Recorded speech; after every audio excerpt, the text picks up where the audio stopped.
नमस्कार मित्रांनो, उद्धव ठाकरेंनी शिंदेंना दिलाय तगडा झटका। शिंदेंची युवा सेनेची सभा चालू असताना शिंदे गटाच्या 12 बड्या नेत्यांना ठाकरेंनी गळाला लावला आहे।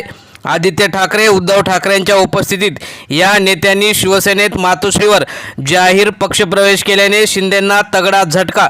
नेमकं काय झालंय ते आपण सविस्तर बघणार आहोत। चॅनलवर जर तुम्ही नवीन असाल तर चॅनल सबस्क्राइब करून बेल आयकॉन प्रेस करा, म्हणजे रोज नवनवीन राजकीय आणि इतर सर्व घडामोडी तुम्हाला बघायला मिळतील। आपण बघूया की नेमकं काय झालेलं आहे।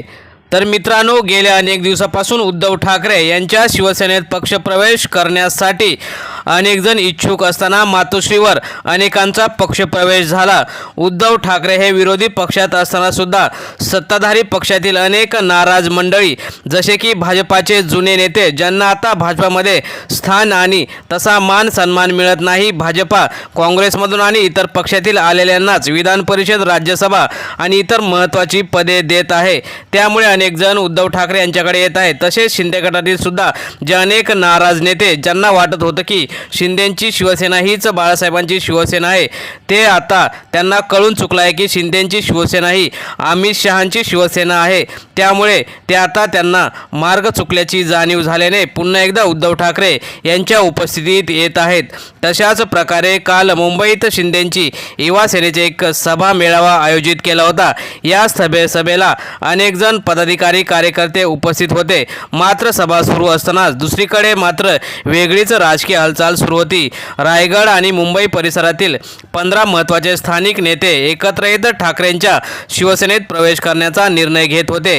हे सर्व नेते अनेक वर्षापासून स्थानिक पातळीवर सक्रिय असून त्यांचा मोठा जनाधार असल्याचं मानलं जातं। त्यामुळे त्यांच्या प्रवेशामुळे ठाकरेंच्या शिवसेनेला मोठी ताकद मिळणार आहे। या 15 नेत्यांपैकी 10 ते 11 नेते हे एकनाथ शिंदे यांच्या शिवसेनेत काम करत होते। मात्र त्यांना कळून चुकलं की एकनाथ शिंदे हे फक्त सत्तेसाठीच इकडे आले आहेत। त्यामुळे उद्धव ठाकरे यांची शिवसेना खरी ठाकरेंची शिवसेना आहे असं म्हणत त्यांनी मातोश्रीवर जाहीर पक्षप्रवेश करण्याचा निर्णय घेतला।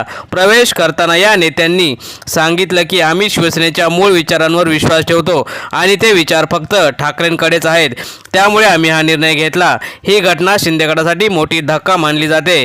विशेषतः सभा सुरू असताना अशी घटना घडल्यामुळे कार्यकर्त्यांमध्ये संभ्रमाचे वातावरण निर्माण झाले आहे। अनेक कार्यकर्त्यांनी या घटनेबाबत नाराजी व्यक्त केली आहे। राजकीय विश्लेषकांच्या मते स्थानिक स्तरावरील नेते गमावणे हे शिंदे गटासाठी धोकादायक ठरत आहे, कारण हेच नेते मतदारांसाठी थेट संपर्कात असतात। त्या प्रवेशामुळे उत्साहाचे वातावरण शिवसेनेत आहे, त्यामुळे खऱ्या शिवसैनिकांचा परतावा झाला असंही उद्धव ठाकरे यांनी सांगितलं। मित्रांनो, तुम्हाला काय वाटतं? खरी शिवसेना कोणाची? कमेंटमध्ये जास्तीत जास्त उत्तरं द्या। धन्यवाद।